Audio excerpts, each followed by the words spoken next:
അമ്മേ പരിശുദ്ധ അമ്മേ, അമ്മേ പരിശുദ്ധമേ, ദൈവമാതാവേ, കൃപാസനത്തിലൂടെ ഞങ്ങൾക്കും ഞങ്ങളുടെ ദേശത്തിനും അമ്മ മധ്യസ്ഥം തേടി തന്ന എല്ലാ അനുഗ്രഹങ്ങൾക്കും കൃപകൾക്കും ഞങ്ങളിപ്പോൾ ഹൃദയം നിറഞ്ഞ നന്ദി പറയുന്നു. അമ്മേ പരിശുദ്ധമേ, ദൈവമാതാവേ, 2004 ഡിസംബർ 7 ഉച്ചകഴിഞ്ഞ് 2:30 കൃപാസനത്തിൽ സംഭവിച്ച അമ്മയുടെ പ്രത്യക്ഷപ്പെടലിനെ കുറിച്ച് തിരുസഭയ്ക്ക് സമർപ്പിച്ചിരിക്കുന്ന പഠനരേഖകളുടെ മേൽ സഭാത്മകമായ പഠനം ആരംഭിക്കുവാൻ ഞങ്ങൾ പ്രാർത്ഥിക്കുന്നു. അമ്മേ പരിശുദ്ധമേ, ഭൂസ്വർലോകങ്ങളുടെ രാജ്ഞിയായ അങ്ങേയ്ക്ക് ഭൗമസംരക്ഷണത്തിനായി പ്രപഞ്ചപ്രകൃതിയെ തന്നെ തിരുസഭ പ്രതിഷ്ഠിക്കുവാൻ ഈ പ്രത്യക്ഷീകരണം വഴി ഇടയാക്കണമേ. പരിശുദ്ധമേ, ജപമാല മാതാവേ, സകല കൃപാസനം പ്രാർത്ഥനയോടും ചേർത്ത് ഞങ്ങളിപ്പോൾ പ്രാർത്ഥിക്കുന്ന ഈ കുടുംബത്തിന്റെ പ്രത്യേക നിയോഗം പറ മക്കളെ.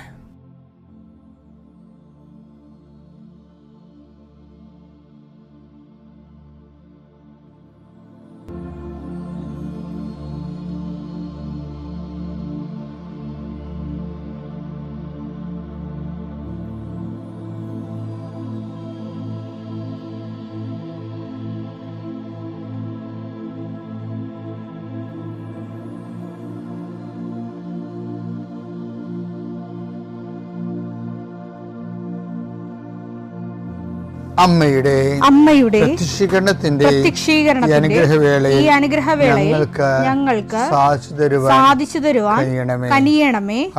ആമേൻ. വിശ്വാസ പ്രമാണം. സർവശക്തനായ പിതാവും ആകാശത്തിന്റെയും ഭൂമിയുടെയും സൃഷ്ടാവുമായ ദൈവത്തിൽ ഞാൻ വിശ്വസിക്കുന്നു. അവിടുത്തെ ഏകപുത്രനും ഞങ്ങളുടെ കർത്താവുമായ ഈശോമിശിഹായിലും ഞാൻ വിശ്വസിക്കുന്നു.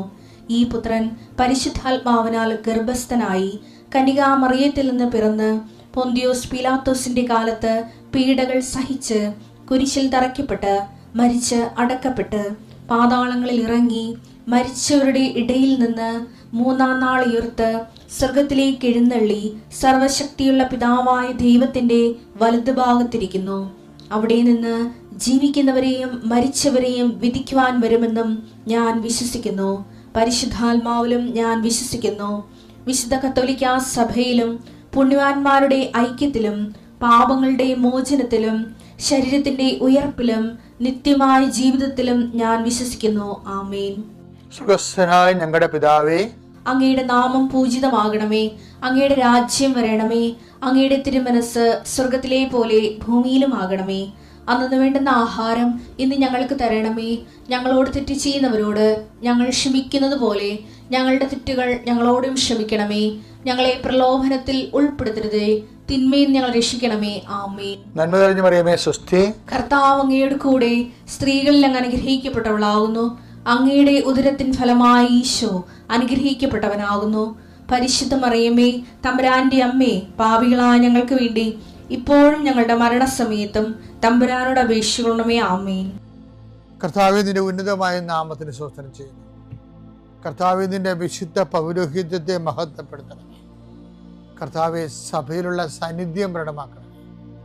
40 വർഷം ഞാൻ അർപ്പിച്ച കൃപാനയുടെ യോഗ്യതയാൽ കൃപാസ്ഥാനത്താറെ ജീവനോടെ പ്രത്യക്ഷപ്പെട്ട പരിശുദ്ധ അമ്മയുടെ മാധ്യസ്ഥത്തിൽ ഞാൻ മക്കളെ ആശീർവദിക്കുന്നു. ഞങ്ങൾ ചില പ്രോജക്റ്റുകൾക്ക് വേണ്ടിയും ചില പോംവഴികൾക്ക് വേണ്ടിയും ജീവിതത്തിലെ ചില പ്രയാസങ്ങൾ, സാമ്പത്തിക വിഷയങ്ങളായാലും മറ്റു വിഷയങ്ങളായാലും മാറുന്നതിന് വേണ്ടി സംസാരിക്കാൻ പോകുന്ന വ്യക്തികളിൽ, നിങ്ങൾ സംസാരിക്കാൻ പോകുന്ന വ്യക്തികളിൽ ഇന്ന് പരിശുദ്ധാത്മ നിറയട്ടെ. സുന്ദരി മാതാവ് സമയത്തിനധികമായ പരിശുദ്ധ അമ്മ കൃപാസന മാതാവ് ഇന്ന് നിങ്ങളുടെ കൂടെ യാത്രയാവുകയും നിങ്ങളുടെ കൂടെ വരികയും ചെയ്യട്ടെ. നിങ്ങൾക്ക് സംസാരിച്ച് ഒതുക്കാൻ പറ്റാത്ത വിഷയങ്ങൾ, നിങ്ങൾ സംസാരിച്ചാൽ ശരിയാകത്തില്ലെന്ന് തോന്നുന്ന സ്ഥലങ്ങളിൽ കർത്താവ് തന്നെ മറുപക്ഷത്ത് നിന്നുകൊണ്ട് നിങ്ങൾക്ക് അനുകൂലമായ ഒരു സാഹചര്യം ഉണ്ടാക്കിത്തരാൻ കർത്താവിൻ്റെ നാമത്തിൽ ഞാൻ നിങ്ങളെ ആശീർവദിക്കുന്നു. കർത്താവേ,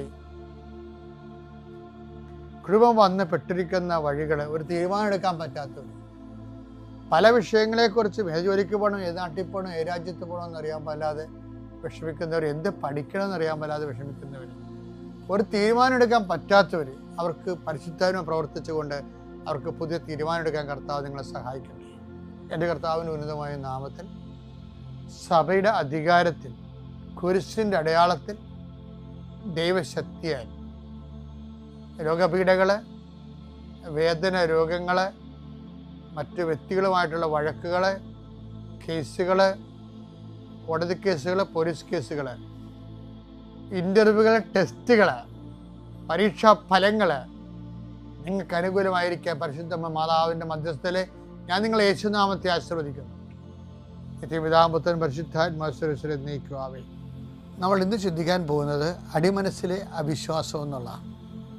അടിമനസ്സിലെ അവിശ്വാസം എന്ന് പറയുമ്പോൾ ഇപ്പോൾ ഞാൻ ഈ ദിവസങ്ങളിൽ കൈകാര്യം ചെയ്തിരിക്കുന്ന രശ്മി തോമസിൻ്റെ സാക്ഷ്യങ്ങളിൽ ഒരു കാര്യം അടിമനസ്സിലെ അവിശ്വാസമാണ്. ഇവർക്ക് 27 വർഷമായിട്ടുള്ള നടുവിന് രോഗമാണ്, ഭയങ്കര വേദനയാണ്, അവർക്ക് പള്ളിയിൽ പോകാൻ പോലും പ്രയാസമാണ്.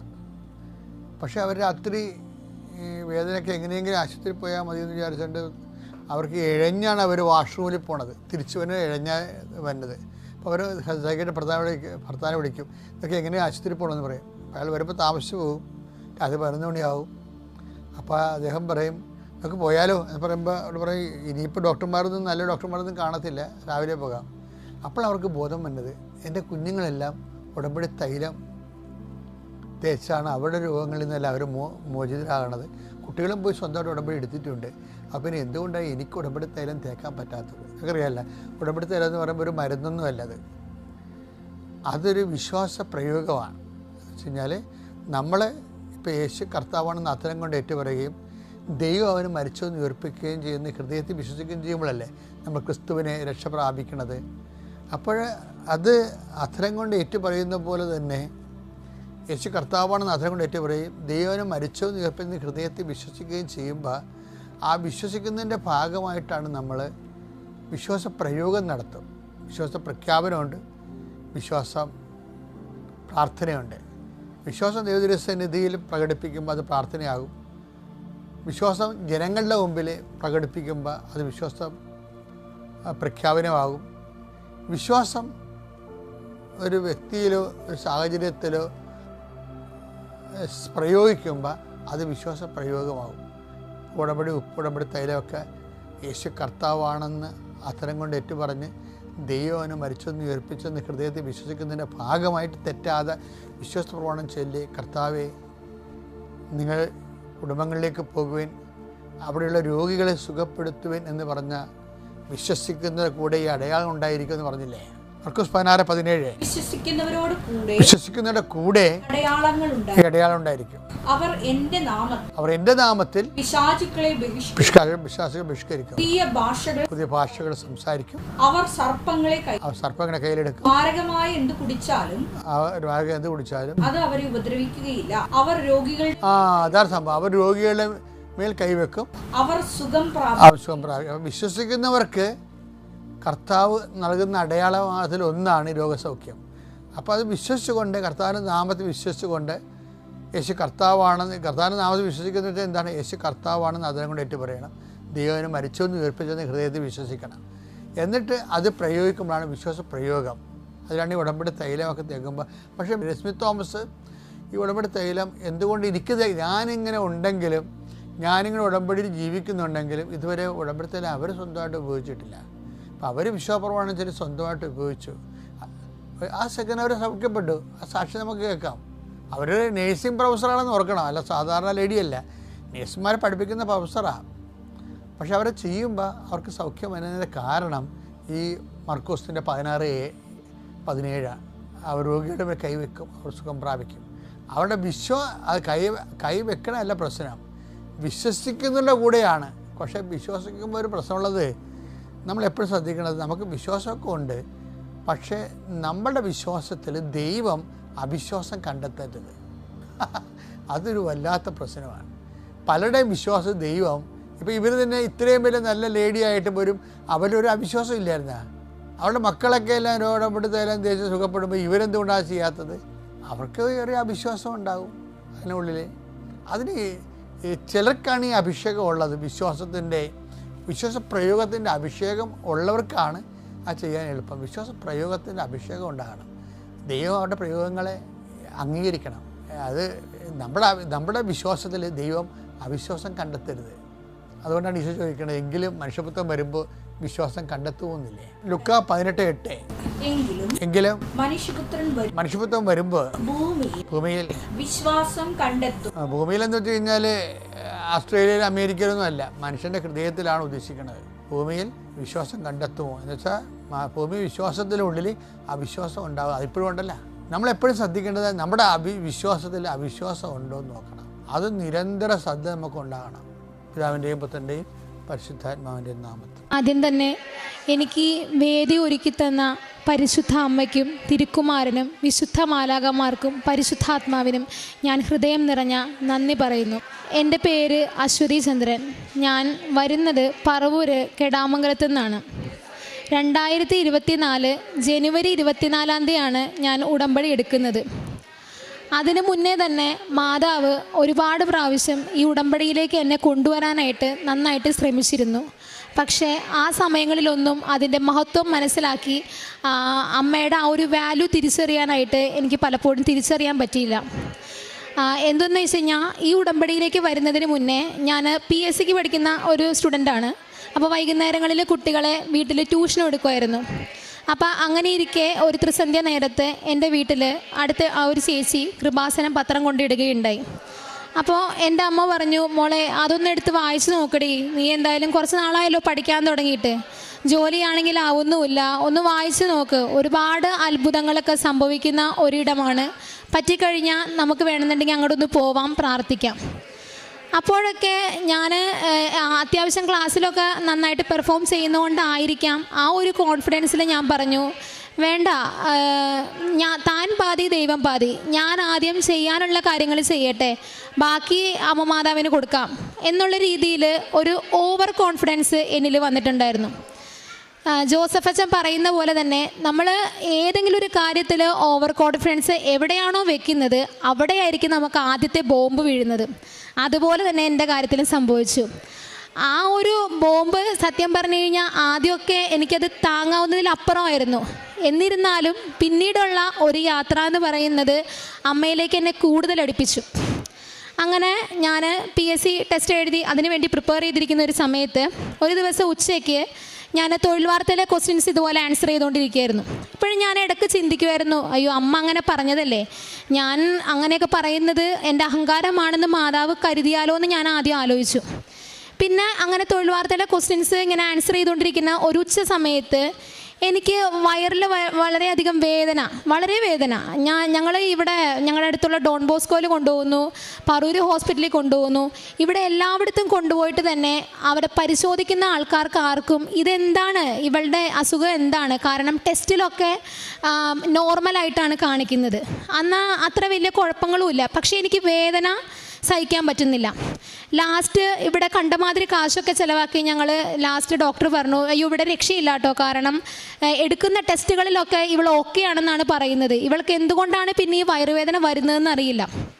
അപ്പം ഞാൻ അതിന് മുമ്പേ തന്നെ ഈ പത്രം ഞങ്ങളുടെ വീട്ടിൽ കൊണ്ടിരുന്ന ചേച്ചിനോട് ഞാൻ പറഞ്ഞു, ചേച്ചി അങ്ങനെയാണെങ്കിൽ ചേച്ചി എന്തെങ്കിലും പോവുകയാണെങ്കിൽ കൃപാസനത്തിൽ എന്തെങ്കിലും പോവുകയാണെന്നുണ്ടെങ്കിൽ എന്നെ കൂടി ഒന്ന് കൂട്ടണം. അപ്പോൾ ആ ചേച്ചി കൃത്യം എനിക്ക് വയറുവേദന വന്നതിൻ്റെ 2 ദിവസം കഴിഞ്ഞിട്ട് പോകാമെന്ന് എന്നോട് നേരത്തെ വിളിച്ചു പറഞ്ഞിട്ടുണ്ടായിരുന്നു.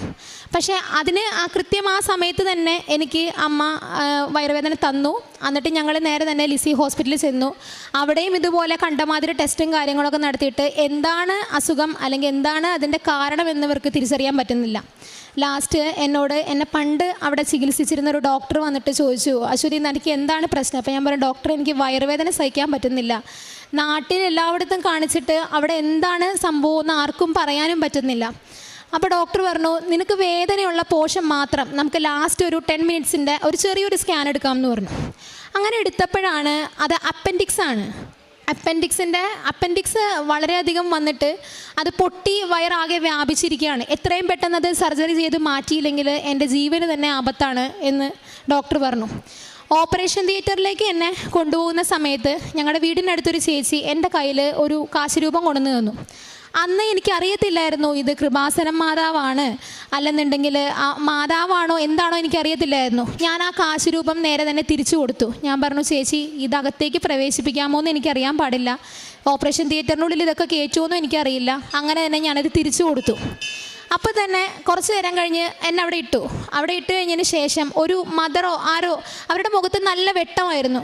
അവർ വേഗം വന്നിട്ട് എൻ്റെ കവിളിൽ ഇങ്ങനെ തൊട്ട് പ്രാർത്ഥിച്ചു, നീ റിക്കവറായിട്ട് വരും മോളെ, ധൈര്യമായിട്ട് പേടിക്കാതിരിക്കുക. അവരുടെ കണ്ണുകളിൽ വല്ലാത്തൊരു ശോഭയായിരുന്നു. എനിക്ക് സത്യം പറഞ്ഞു കഴിഞ്ഞാൽ ഞാൻ മരിച്ചു പോകുമെന്ന് ഞാൻ വിശ്വസിച്ചിരുന്ന ഒരു സമയമാണത്. ആ സമയത്ത് ഈ മരുഭൂമിയിലൊക്കെ മഴ പെയ്യുന്നത് പോലെ, ദൈവവിളി എന്നൊക്കെ പറയുന്ന പോലെ അവരുടെ ആ ഒരു സ്പർശം എനിക്ക് വളരെയധികം ഒരു പ്രഷ്യസ് ആയിട്ടുള്ളൊരു നേട്ടമായിട്ട് എനിക്ക് തോന്നി. അങ്ങനെ തന്നെ എന്നെ ഓപ്പറേഷൻ തിയേറ്ററിൽ കയറ്റി സർജറി കഴിഞ്ഞു. അത് കഴിഞ്ഞിട്ട് കുറേ നാൾ എനിക്ക് ഒരു 3 മാസത്തോളം റെസ്റ്റായിരുന്നു. ഈ സമയത്ത് ഞാൻ എക്സാം എഴുതിയതിൻ്റെ റിസൾട്ട് വന്നു. എനിക്ക് +2ൻ്റെ അതായത് പ്രിലിമിനറി ഒക്കെ പാസ്സായി, മെയിൻസും പാസ്സായി. 3 എക്സാമിൻ്റെ ഫിസിക്കൽ അടുക്കുന്ന സമയം, അതായത് ഞാൻ പോലീസ് ടെസ്റ്റ് ക്വാളിഫൈ ചെയ്തു, എക്സൈസ് ക്വാളിഫൈ ചെയ്തു, ബീറ്റ് ഫോറസ്റ്റ് ക്വാളിഫൈ ചെയ്തു. ഇനിയുള്ളത് ഫിസിക്കലാണ്. അപ്പോൾ ഞാൻ ആലോചിക്കുകയാണ്, എനിക്ക് ഒന്നാമതെ വയ്യല്ലോ, അപ്പം ഞാൻ എങ്ങനെയാണ് ഈ ഫിസിക്കലൊക്കെ അറ്റൻഡ് ചെയ്യുക? എന്നാലും സാരമില്ല, റെസ്റ്റൊക്കെ കഴിഞ്ഞിട്ട് നമുക്ക് പോവാമല്ലോ. അങ്ങനെ ഇരുന്നു. ഞാൻ അവിടെ ഒരു ട്രെയിനിങ് ചേർന്നു. ഫിസിക്കൽ ഫിറ്റ്നസിൻ്റെ പ്രാക്ടീസിന് വേണ്ടിയിട്ട് പോയി തുടങ്ങി. കുറച്ച് കഴിഞ്ഞപ്പോഴത്തേക്കും ഗ്രീന ചേച്ചി, അതായത് ഞങ്ങളുടെ വീടിൻ്റെ അടുത്ത് ആ ചേച്ചി, പിന്നെയും ഞാൻ ആ ചേച്ചിനോട് ചോദിച്ചു, ചേച്ചി എൻ്റെ ഉള്ളിൽ ഇങ്ങനെ ഉടമ്പടി എടുക്കണമെന്നുണ്ട്, അപ്പോൾ ഞാൻ ഈ ടെസ്റ്റ് ക്വാളിഫൈ ചെയ്ത് കഴിഞ്ഞിട്ട് അത് എടുത്താൽ പോരേന്ന് ചോദിച്ചു. അപ്പോൾ ആ ചേച്ചി പറഞ്ഞു, അശ്വതി അങ്ങനെ തോന്നുന്നുണ്ടെങ്കിൽ നമ്മൾ ആദ്യമേ അത് എടുക്കണം, അല്ലാതെ അതൊരു പരീക്ഷണത്തിന് വേണ്ടി നിൽക്കണ്ട എന്ന് പറഞ്ഞു. അപ്പം ഞാൻ ഈ ഫിസിക്കലിന് മുന്നേ എൻഡ്യൂറൻസ് ടെസ്റ്റ് ഉണ്ട്. അപ്പോൾ എൻഡ്യൂറൻസിൻ്റെ ഡേറ്റ് വന്നപ്പോൾ ഞാൻ അടുത്ത വീട്ടിലെ കുട്ടിയും കൂട്ടി ഇങ്ങോട്ട് വന്നു. അതായത് ഉടമ്പടി എടുത്തില്ലെങ്കിലും മാതാവിനെ ഒന്ന് വന്ന് കാണണം. കാരണം ഒരു പ്രാവശ്യം എൻ്റെ ഒരു അഹങ്കാരത്താൽ എനിക്ക് നഷ്ടപ്പെട്ട ആ ഒരു തിരുരൂപം എനിക്ക് ഇവിടെ വന്നൊന്ന് കാണണം, ഒന്ന് ദർശിക്കണം.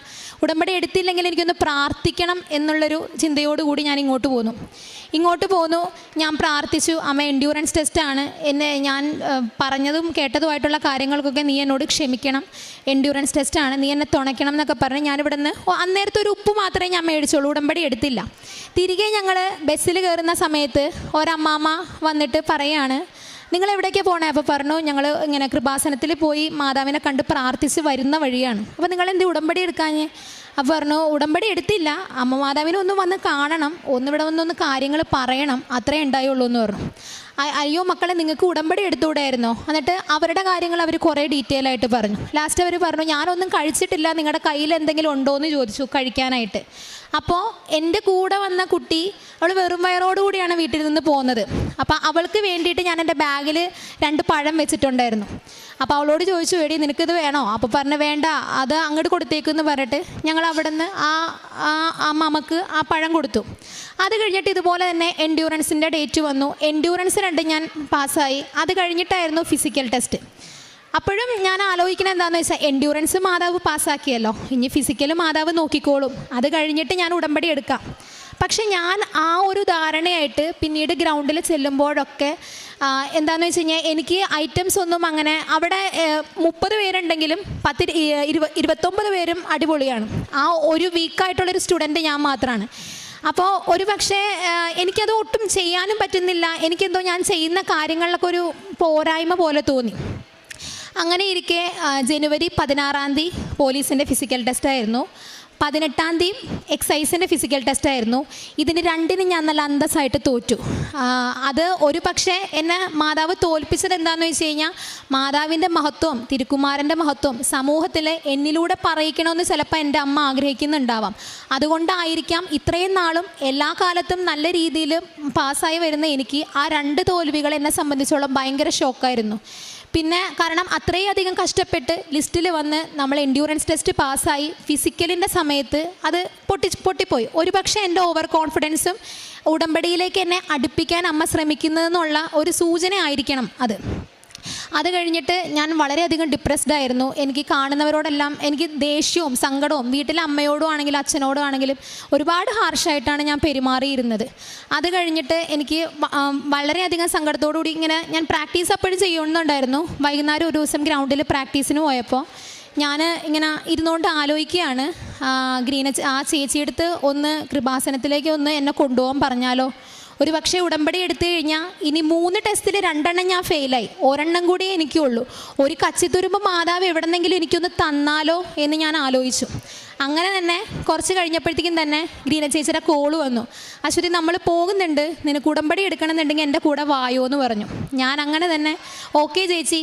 ബസ്സിലിരിക്കുമ്പോഴൊക്കെ മരവിച്ച മനസ്സുമായിട്ടാണ് ഞാൻ ഇരുന്നത്. ഇവിടെ വന്ന് ഉടമ്പടി എടുക്കുമ്പോഴും എൻ്റെ മനസ്സിൽ എനിക്കിത് മുന്നോട്ട് കൊണ്ടുപോകാൻ പറ്റുമോ, മാതാവേ എന്നെപ്പോലെ ഒരാളെ നീ സ്വീകരിക്കുമോ എന്നൊക്കെയായിരുന്നു എൻ്റെ ആദ്യത്തെ സംശയം. വീട്ടിൽ വന്നു ഒരുപാട് കരഞ്ഞു.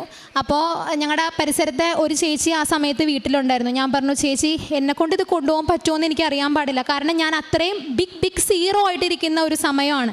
എൻ്റെ കയ്യിലൊന്നുമില്ല. എൻ്റെ ചുറ്റും ഇരിക്കുന്നവർക്കൊരു, എൻ്റെ വളർത്തിയ അച്ഛനോ അമ്മയ്ക്കോ ഒരു പ്രതീക്ഷ കൊടുക്കാൻ പോലും എനിക്ക് പറ്റുന്നില്ല. ഞാൻ ഒരു മോളുള്ളൂ. അമ്മയ്ക്കാണെങ്കിൽ എനിക്ക് മുന്നേയും പിന്നെയും കുറച്ച് കുട്ടികളെ അബോട്ടായിട്ടുണ്ട്. അപ്പോൾ ആകെ ഒരു പ്രതീക്ഷ ഞാൻ മാത്രമാണ്. ചേച്ചി എന്നെക്കൊണ്ട് ഇത് പറ്റുമോ, ഞാനിത് എടുക്കാൻ പറ്റുമോ? ഒരുപാട് ഞാൻ കരഞ്ഞു. ആ ഒരു സമയത്താണ് ഞാൻ അത്രയും മനസ്സ് പൊട്ടി ഞാൻ ആ ചേച്ചിയുടെ മുമ്പിൽ കരയുന്നത്. അപ്പോൾ ആ ചേച്ചി പറഞ്ഞു, എടി നീ എൻ്റെ മുന്നിലല്ല കരയുന്നത്, നിൻ്റെ കണ്ണീര് കാണുന്നത് വേറൊരാളാണ്. അപ്പം നീ പൊഴിക്കുന്ന ഓരോ കണ്ണീരിനും അവിടെ അമ്മമാതാവ് കാണുന്നുണ്ടെങ്കിൽ നിനക്ക് ഉറപ്പായിട്ടും അല്പം വൈകിട്ടാണെങ്കിലും നിൻ്റെ വിളി അവിടെ തീർച്ചയായും എത്തുമെന്ന് പറഞ്ഞു.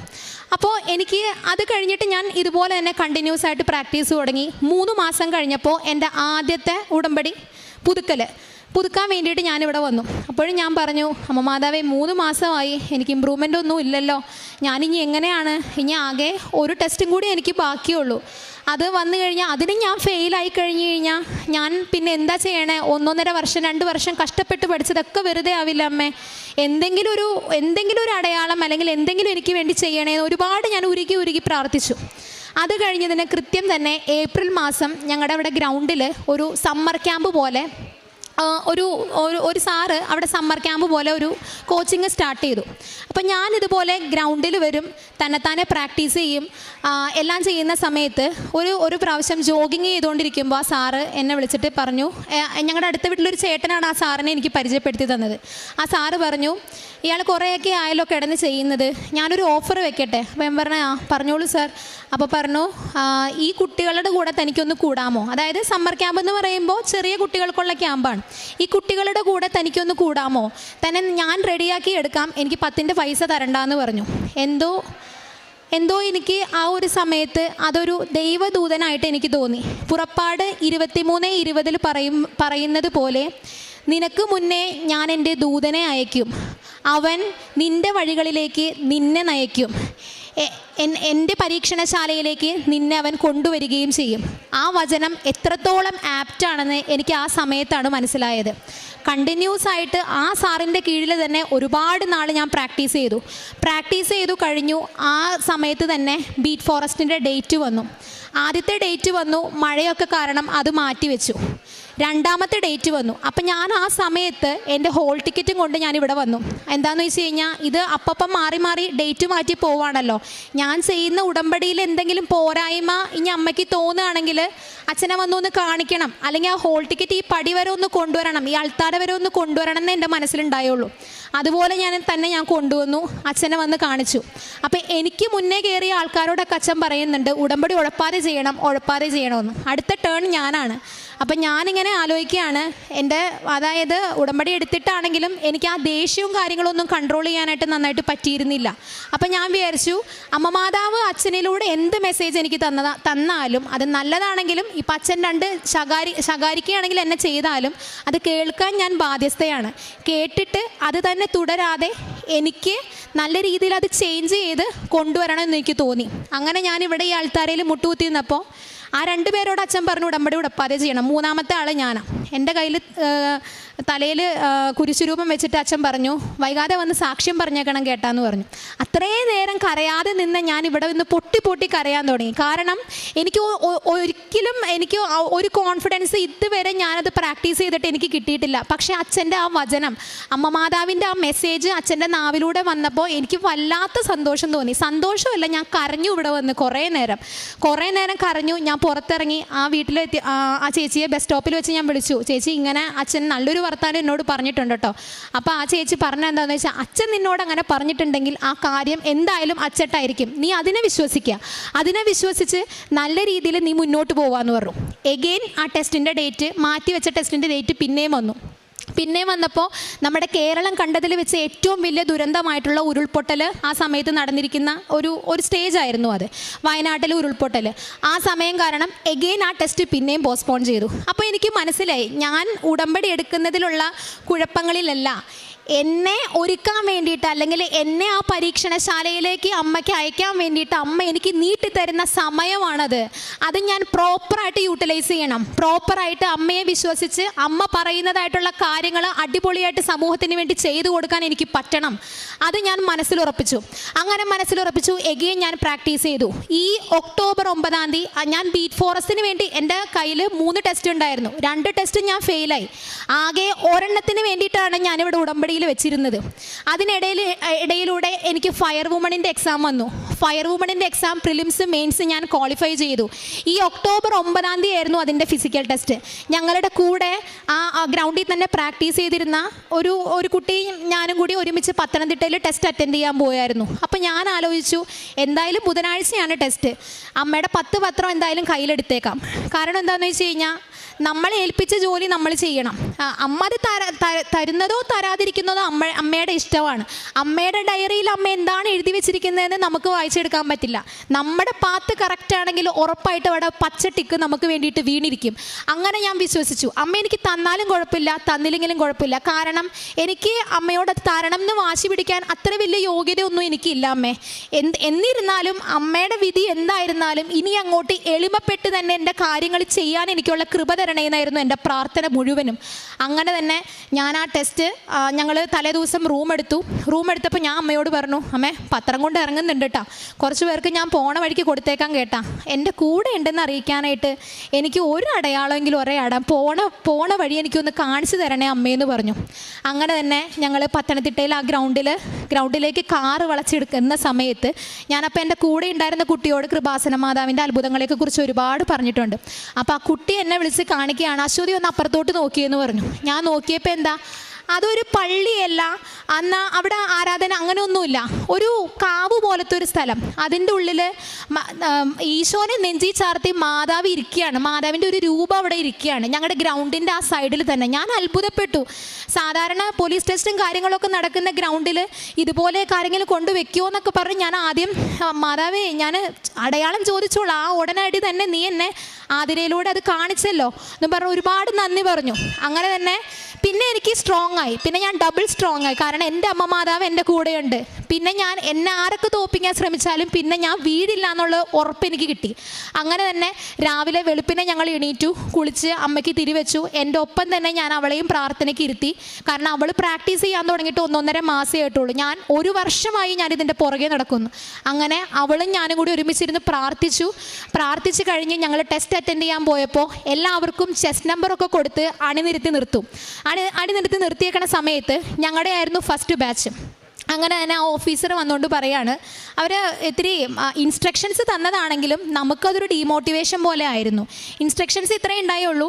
എൻ്റെ ചെസ്റ്റ് നമ്പർ 104 ആയിരുന്നു. ഇവർ പറയുന്നത് എന്താണെന്ന് വെച്ച് കഴിഞ്ഞാൽ, ഇപ്പോൾ ഈ ട്രാക്കിൽ ആരെങ്കിലും ഫൗൾ സ്റ്റാർട്ട് ചെയ്യുകയാണെന്നുണ്ടെങ്കിൽ അവർ ഫെയിലാവും. ഇപ്പോൾ ഉദാഹരണത്തിന് ഈ 104 നമ്പർ ഫൗൾ സ്റ്റാർട്ട് ചെയ്തു, ഇയാൾ ഫെയിലാണ് എന്ന രീതിയിൽ അയാളൊരു വർത്തമാനം പറഞ്ഞു. അപ്പം ഞാൻ, മാതാവേ, പകുതി ജീവനില്ലാതെയാണ് ഞാനിവിടെ നിൽക്കുന്നത്. കാരണം 2 ടെസ്റ്റ് ഞാൻ പൊട്ടി, ഇതെൻ്റെ 3ാമത്തെ ടെസ്റ്റാണ്. ഇതിൽ നീ മിന്നിച്ചേക്കണേന്ന് ഞാൻ പ്രാർത്ഥിച്ചു. പിന്നെ ആ 100 മീറ്ററിൻ്റെ ട്രാക്കിൽ ഞാൻ ഓടാൻ നിന്നപ്പോൾ ഞാൻ ഒരു കാര്യമേ ആഗ്രഹിച്ചുള്ളൂ, ഈ ട്രാക്കിൽ ഞാനാണെങ്കിൽ ആ അപ്പുറത്തെ ട്രാക്കിൽ എൻ്റെ അമ്മയാണ് നിൽക്കുന്നത്. ഈ ട്രാക്കിൽ ഫസ്റ്റ് ഓടിക്കയറേണ്ടത് ഞാൻ തന്നെയാണ്. 17 സെക്കൻഡിൽ ഇതുവരെ ഗ്രൗണ്ടിൽ എങ്ങനെയൊക്കെ പ്രാക്ടീസ് ചെയ്തിട്ടും കയറാത്ത ഞാൻ വിസിലടിച്ച ഉടനെ 15 സെക്കൻഡിൽ ഞാൻ അതവിടെ കവർ ചെയ്തു. അതുപോലെ തന്നെ ഷോർട്ട് പുട്ട്, ലോങ് ജമ്പ്, ഈ പറയുന്ന സാധനങ്ങളൊക്കെ എനിക്ക് അറ്റപ്പറ്റയായിരുന്നു കിട്ടിക്കൊണ്ടിരുന്നത്. അവിടെ എൻ്റെ പെർഫോമൻസ് അത്യാവശ്യം നല്ല രീതിയിൽ മോഡിഫൈ ചെയ്യാനായിട്ട് അമ്മ എന്നെ ഒരുപാട് സഹായിച്ചിരുന്നു. 1 പത്രോസ് 1:7 പറയുന്ന പോലെ, അഗ്നിശോചനയെ അതിജീവിക്കുന്ന സ്വർണത്തേക്കാൾ നശ്വരമായിരിക്കും പരീക്ഷകളെ അതിജീവിക്കുന്ന നിങ്ങളുടെ വിശ്വാസം. അത് യേശുക്രിസ്തുവിൻ്റെ മഹത്വത്തിനും അനുഗ്രഹത്തിലേക്കും നിങ്ങളെ നയിക്കും. ആ ഒരു വചനം എനിക്ക് അപ്പോൾ കിട്ടിയ ഒരു അനുഗ്രഹമായിട്ട് തന്നെ തോന്നി. എൻ്റെ എൻ്റെ അമ്മ മാതാവ് അതെന്നെ കൊണ്ട് അടുപ്പിച്ചു. രണ്ടാമത് ഈ കഴിഞ്ഞ 15-ാം തീയതി ആയിരുന്നു ഞാനിവിടെ വന്ന് ഉടമ്പടി എടുത്തിരിക്കുന്ന ബീറ്റ് ഫോറസ്റ്റിൻ്റെ ടെസ്റ്റ്. അത് ചോറ്റാനിക്കര അമ്പലത്തിൻ്റെ ഗ്രൗണ്ടിൽ വെച്ചിട്ടായിരുന്നു. അവിടെയും ഇതുപോലെ തന്നെ ഞാൻ പ്രാർത്ഥിച്ചു, പത്രം കൊടുത്തു. ആ പത്രം അവിടെ ഇരുന്ന് വായിച്ചു. രാവിലെ ഞങ്ങൾ ടെസ്റ്റിന് പോയി. അപ്പോഴും ഞാൻ പറഞ്ഞു, അമ്മ മാതാവേ, ഫയർ വുമൺ നീ എനിക്ക് തന്നിരിക്കുന്ന ഒരു ബോണസാണ്. ഞാൻ നിന്നോട് ചോദിച്ചത് ഈ ബീറ്റിൻ്റെ ടെസ്റ്റാണ്. കാരണം 3 ടെസ്റ്റിൽ 2 ടെസ്റ്റും ഫെയിലായിട്ട് ഈ ഒരെണ്ണം കച്ചിത്തുരുമ്പാക്കി പിടിച്ചിട്ടാണ് ഞാൻ നിൻ്റെ പടി ചവിട്ടിയത്. അതിനിടക്കൂടെ നീ എനിക്കൊരു ബോണസ് തന്നതാണ് ആ ഫയർ വുമണിൻ്റെ ടെസ്റ്റ്. ഒന്നാമത്തെ കാര്യം, ഇതിന് ഒഴിവില്ല എന്നുള്ളത് വേറെ, ഒഴിവ് കുറവാണെന്നുള്ളത് വേറെ സത്യം. എന്നിരുന്നാലും എന്നെക്കൊണ്ട് പറ്റില്ല എന്ന് പറഞ്ഞ് ഞാനൊരു മൂലയ്ക്ക് മാറ്റി വെച്ചിരിക്കുന്ന സാധനമാണ് അമ്മയുടെ ദൂതനെ വിട്ടും അമ്മയുടെ അനുഗ്രഹങ്ങൾ എനിക്ക് വേണ്ടി ചൊരിഞ്ഞും അത് മാറ്റിച്ചത്. അതിന് അമ്മയ്ക്ക് കോടാനുകോടി സ്തുതിയാണ് എനിക്ക് പറയാനുള്ളത്. ഈ ഒരു നിമിഷത്തിൽ ആ ചോറ്റാനിക്കരയിൽ ഞങ്ങൾ ചെന്നു. ചോറ്റാനിക്കരയുടെ ഗ്രൗണ്ടിലും അടിപൊളിയായിട്ട് തന്നെ ആ ടെസ്റ്റ് പാസ്സാവാൻ പറ്റി. അപ്പം ഞാൻ മനസ്സിൽ നേർന്നതാണ്, അമ്മേ എനിക്ക് ഈ ടെസ്റ്റ് അടിക്കാൻ പറ്റിക്കഴിഞ്ഞാൽ ആ ആഴ്ചയിൽ എപ്പോഴെങ്കിലും ഞാൻ വന്ന് സാക്ഷ്യം പറഞ്ഞേക്കാമേന്ന്. അപ്പോൾ ഞാനിപ്പോൾ ഇവിടെ വന്നപ്പോൾ എന്നോട് അച്ഛൻ പറഞ്ഞിട്ടുണ്ടായിരുന്നു, മോളെ നിനക്ക് ജോലി ആയിട്ടില്ലല്ലോ, ജോലി കിട്ടിയിട്ട് പറഞ്ഞാൽ പോരെ. അപ്പം ഞാൻ പറഞ്ഞു, ജോലി ഒക്കെ അവിടെ നിന്നോട്ടെ, കാരണം ഇത് ഞാൻ എൻ്റെ അമ്മയ്ക്ക് കൊടുത്ത വാക്കാണ്. ജോലിയും കാര്യങ്ങളൊക്കെ അമ്മ പിന്നീടാണ്. എൻ്റെ അമ്മയ്ക്ക് കൊടുത്ത വാക്ക് എനിക്ക് പാലിക്കാൻ പറ്റിയതിൽ ഒരുപാട് സന്തോഷം. അതുപോലെ തന്നെ പത്തനംതിട്ടയിൽ നിന്ന് തിരിച്ചു വരുമ്പോൾ ഞങ്ങളുടെ കൂടെയുള്ള ആ കുട്ടി പറഞ്ഞു, അവൾ കമ്മൽ പണയം വെച്ചിട്ടാണ് ആ യാത്ര, ആ ടെസ്റ്റിന് വേണ്ടിയിട്ട് ഇറങ്ങി പുറപ്പെട്ടതെന്ന്. അപ്പോൾ ഞങ്ങൾ ചായ കുടിക്കാൻ വേണ്ടിയിട്ട് വണ്ടി അവിടെ നിർത്തിയപ്പോൾ അവളുടെ ഭർത്താവ് എന്നോട് പറഞ്ഞു, നീ കൃപാസന മാതാവിൻ്റെ വലിയ പുള്ളിയല്ലേ, ഈ ഒരു ലോട്ടറിക്കാരനെ കണ്ടു, ഈ ലോട്ടറിയിൽ നിന്ന് ഏതെങ്കിലും ഒരെണ്ണം കണ്ണടച്ച് നീ എടുക്കാമോ എന്ന് ചോദിച്ചു. അങ്ങനെ തന്നെ കണ്ണടച്ചു. ആ നമ്പറൊന്നും ഞാൻ ശ്രദ്ധിച്ചില്ല. ആ നമ്പർ ഞാൻ അങ്ങോട്ടേക്ക് കൊടുത്തു. അതെന്താണ് ഏതാണെന്നൊന്നും എനിക്കറിയത്തില്ല, ഞാൻ നോക്കിയുമില്ല. അപ്പോൾ തിരിച്ച് വന്നപ്പോൾ ഇവളിങ്ങനെ പറഞ്ഞപ്പോൾ ഞാൻ അമ്മയോട് പറയാണ്, അമ്മേ അവൾ കമ്മൽ പണയം വെച്ചിട്ടാണ് കേട്ടോ വന്നേക്കണേ, വലിയ തുകയൊന്നും ഇല്ലെങ്കിലും ചെറുതായിട്ടെങ്കിലും എന്തെങ്കിലും നീ ഒന്ന് സഹായിക്കണം. അന്ന് ബമ്പർ നറുക്കെടുക്കുന്ന സമയമായിരുന്നു. ഒരു 2 മണിക്കൂർ കഴിഞ്ഞപ്പോഴേക്കും ഇവിടെ എന്നെ വിളിക്കുകയാണ്, അശ്വതി എടുത്ത് തന്നെ ലോട്ടറി ടിക്കറ്റിൻ്റെ 1000 രൂപ ഞങ്ങൾക്ക് അടിച്ചിട്ടുണ്ട് കേട്ടോ എന്ന് പറഞ്ഞ്. അപ്പോൾ ആ ദിവസം മുഴുവനും ശരിക്കും പറഞ്ഞാൽ മാതാവ് എനിക്ക് വേണ്ടി തന്ന അനുഗ്രഹങ്ങളുടെ ഒരു പ്രവാഹമായിരുന്നു ശരിക്കും ആ ദിവസം മുഴുവനും. അതുപോലെ തന്നെ ഈ ജെറമിയ 31:9 പറഞ്ഞ പോലെ തന്നെ, നീ എൻ്റെ മുന്നിൽ കരഞ്ഞിട്ടുണ്ടെങ്കിൽ ഞാൻ ഉറപ്പായിട്ട് നിൻ്റെ കണ്ണീരൊപ്പും. അത് എൻ്റെ കേസിൽ വളരെയധികം 100%, 110% സത്യമായിട്ടുള്ളൊരു വചനമായിരുന്നു. പിന്നെ ഇതുപോലെ തന്നെ പ്രേക്ഷിത പ്രവർത്തനങ്ങളും കാര്യങ്ങളും എന്താണെന്ന് വെച്ച് കഴിഞ്ഞാൽ, എൻ്റെ അമ്മ എനിക്ക് പൊതിച്ചോറ് തന്നു വിടുമായിരുന്നു. ഞാനത് പാക്ക് ചെയ്ത് സർക്കാർ ആശുപത്രിയിലെ രോഗികൾക്ക് കൊണ്ട് കൊടുക്കുമായിരുന്നു, അവരോട് സംസാരിക്കുമായിരുന്നു. ഇവിടുന്ന് തന്നയക്കുന്ന പത്രം വിശ്വാസ പ്രമാണവും മറ്റും ചൊല്ലി ഞാൻ അത് കൊടുക്കുമ്പോൾ ഞാൻ മനസ്സിൽ വിചാരിക്കും, അമ്മേ ഞാൻ ക്രിസ്തുവിനെയാണ് കേട്ടോ കൈമാറുന്നത്, ഇത് ആര് മേടിച്ചാലും അമ്മേ അവരുടെ മുഖത്ത് സന്തോഷത്തോടു കൂടി അവരെ ക്രിസ്തുവിനെ സ്വീകരിക്കണമെന്ന് പറഞ്ഞിട്ടാണ് ഞാൻ എൻ്റെ അമ്മ മാതാവിൻ്റെ പത്രം എല്ലാവർക്കും കൊടുത്തിരുന്നത്. അതുപോലെ തന്നെ ഞങ്ങളുടെ അവിടെ ശാന്തി തീരത്ത് ഒരു ഓൾഡ് ഏജ് ഹോം ഉണ്ട്. അപ്പോൾ അവിടെ ചെന്നിട്ട് ഞാൻ വീട്ടിൽ ആരോടൊന്നും പറഞ്ഞിട്ടില്ല, ഞാൻ അവരുടെ ഡ്രസ്സ് അലക്കി കൊടുക്കുമായിരുന്നു, അവരുടെ നഖം വെട്ടി കൊടുക്കുമായിരുന്നു, അവരോട് 4 വാക്ക് സംസാരിക്കുമായിരുന്നു. അപ്പോൾ ഞാനിങ്ങനെ സംസാരിക്കാൻ ചെല്ലുമ്പോൾ തന്നെ അവരിപ്പോൾ ചോദിക്കും, അവരെൻ്റെ കയ്യിൽ ചുംബിച്ചിട്ട് ചോദിക്കും, മോളെ നീ ഇനി എന്നാ വന്നേന്ന് ചോദിക്കും. അപ്പോൾ അവർ എന്നോട് പറയും, കൃപാസനത്തിൽ പോവുകയാണെങ്കിൽ ഞങ്ങൾക്ക് കുറച്ച് ഉപ്പും ഒരു തേനൊക്കെ മേടിച്ചിട്ട് തരണം കേട്ടോ, ഞങ്ങളുടെ അടുത്ത് പൈസ ഉണ്ടാവില്ല കേട്ടോ എന്ന് പറയും. അപ്പോൾ ഞാൻ പറയും, സാരമില്ല, കാരണം എനിക്ക് നിങ്ങൾക്ക് വേണ്ടി ചെയ്യാൻ പറ്റുന്നത് ഈ കുഞ്ഞു കാര്യങ്ങളാണ്. അത് മാതാവ് എന്നെ മുൻനിർത്തി ചെയ്യിക്കുന്നുണ്ടെങ്കിൽ അത് ഞാൻ ഭംഗിയായിട്ട് ചെയ്തിരിക്കുന്നു തന്നെ അവരോട് പറഞ്ഞു. അങ്ങനെ ഒരുപാട് ചെറുതും വലുതുമായിട്ടുള്ള ഒരുപാട് അനുഗ്രഹങ്ങൾ അമ്മ എനിക്ക് തന്നിട്ടുണ്ട്. മാത്രമല്ല, ഞാൻ ഒരുപാട് നാളായിട്ട് ഒരു വണ്ടിക്ക് വേണ്ടിയിട്ട് അലഞ്ഞു. എപ്പോഴൊക്കെ വണ്ടിക്ക് വേണ്ടി ഞങ്ങളുടെ വീട്ടിൽ കാശ് മാറ്റി വെക്കട്ടെ, എനിക്ക് എപ്പോഴും ഓരോരോ രോഗം, ഹോസ്പിറ്റൽ കേസ് വന്ന് അതൊക്കെ തട്ടിമറിഞ്ഞു പോകുമായിരുന്നു. അങ്ങനെ പെട്ടെന്നൊരു സുപ്രഭാതത്തിൽ ഞങ്ങളുടെ വീട്ടിൽ കൃപാസനം പത്രം കിടക്കുന്ന സമയത്ത് അപ്പുറത്തെ വീട്ടിലെ ചേച്ചി പറഞ്ഞു, മോളെ ഈ പ്രധാനമന്ത്രിയുടെ വനിതകൾക്കുള്ള വണ്ടി വിതരണം പകുതി വിലയ്ക്ക് കൊടുക്കുന്നുണ്ട് കേട്ടോ, അതിൻ്റെ ഫോം നീ ഒന്ന് ഫില്ല് ചെയ്ത് കൊടുക്കണം കേട്ടോ എന്ന് പറഞ്ഞു.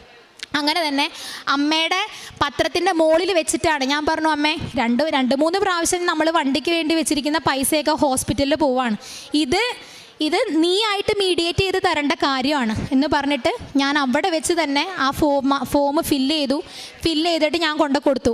ഇപ്പോൾ ഈ 2 ആഴ്ച മുന്നേ അതിൻ്റെ ഷോർട്ട് ലിസ്റ്റ് വന്നു, വണ്ടി റെഡി ആയിട്ടുണ്ടെന്ന് പറഞ്ഞു.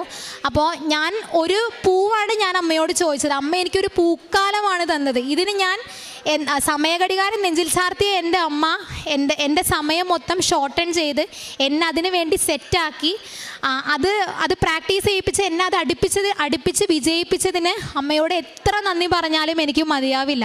അമ്മയോട് മാത്രമല്ല, തിരുക്കുമാരനോടും പരിശുദ്ധാത്മാവിനോടും പിതാവിനോടും വിശുദ്ധ മാലാഖമാരോടും ജോസഫ് അച്ഛനോടും എല്ലാവരോടും ഞാൻ എൻ്റെ ഹൃദയം നിറഞ്ഞ നന്ദി അറിയിക്കുകയാണ്.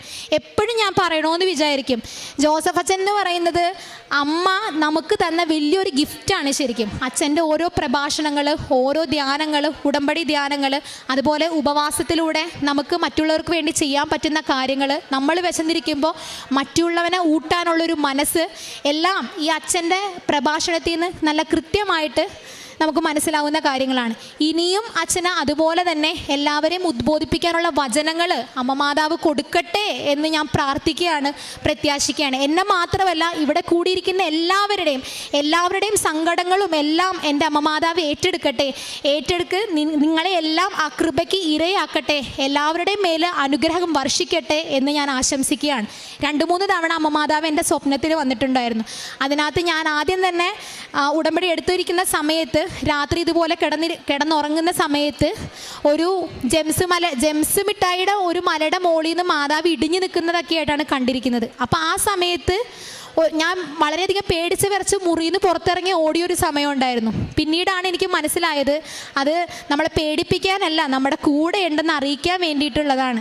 എൻ്റെ അമ്മ മാതാവ്, സഞ്ചാരി മാതാവ് എൻ്റെ സന്തത സഹചാരിയായിട്ട് എൻ്റെ ജീവിതകാലം മുഴുവനും ഇനി എൻ്റെ കൂടെ ഉണ്ടാവട്ടെ എന്നുള്ള പ്രാർത്ഥനയോടുകൂടി ഞാനിത് ചുരുക്കുകയാണ്. പിതാവിനും പുത്രനും പരിശുദ്ധാത്മാവിനും വിശുദ്ധ മാലാഖമാർക്കും എല്ലാവർക്കും കോടാനുകോടി സ്തുതി.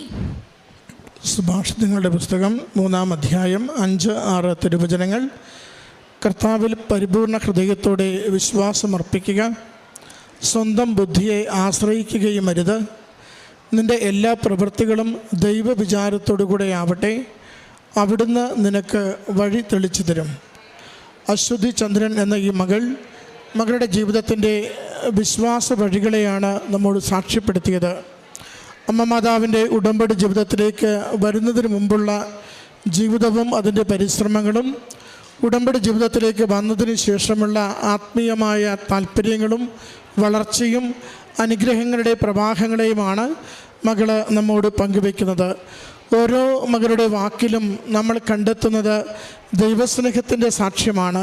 പരിശുദ്ധമ്മയിൽ ആഴപ്പെട്ട് ശരണപ്പെടുന്ന ബോധ്യമുള്ള സാക്ഷ്യമാണ്. അതോടൊപ്പം അമ്മയോട് ചേർന്ന് പ്രാർത്ഥിച്ച നാളുകളിലൊക്കെയും വലിയ സംരക്ഷണവും സഹായവും പ്രാർത്ഥനാ നിയോഗങ്ങൾ വേഗത്തിൽ ഫലമണിയുന്നതിൻ്റെയും സാക്ഷ്യമാണ്. സുന്ദരമായിട്ട് മകളുടെ ജീവിതത്തെ, അതിൻ്റെ പ്രതിസന്ധികളെ, കടന്നുപോയ വലിയ ഭാരപ്പെട്ട ദിവസങ്ങളെ, പരിശുദ്ധമ്മയിലൂടെ നേടിയെടുത്ത അനുഗ്രഹങ്ങളെ ഒക്കെ സാക്ഷ്യപ്പെടുത്തുകയാണ്. നമുക്ക് മകളുടെ വാക്കുകൾ വളരെ പ്രചോദനം നൽകുന്നതാണ്. കാരണം ഒരു അക്രൈസ്തവ മകളാണെങ്കിലും എത്ര സുന്ദരമായിട്ടാണ് ദൈവവചനത്തെ ഹൃദയത്തോട് ചേർത്ത് പിടിച്ച് പ്രഘോഷിക്കുന്നത്, എത്ര സുന്ദരമായിട്ടാണ് പ്രാർത്ഥനയെയും ആത്മീയ ജീവിതത്തെയും നന്നായി നമ്മുടെ മുമ്പിൽ അടയാളപ്പെടുത്തി തരുന്നത്. മകൾക്ക് ലഭിച്ചിരിക്കുന്ന എല്ലാ നന്മകളെ ഓർത്ത് ദൈവപിതാവിനും അമ്മ മാതാവിനും തിരുക്കുമാരനും നന്ദി പറയാം. കൂടുതൽ വിശ്വാസത്തിൽ വളരുവാൻ നമ്മളെ ഓരോരുത്തരെയും സഹായിക്കണമേ എന്ന് പ്രാർത്ഥിച്ചുകൊണ്ട് ഈ മകളുടെ സാക്ഷ്യത്തെ കരഘോഷത്തോടു കൂടി നമുക്ക് സമർപ്പിക്കാം.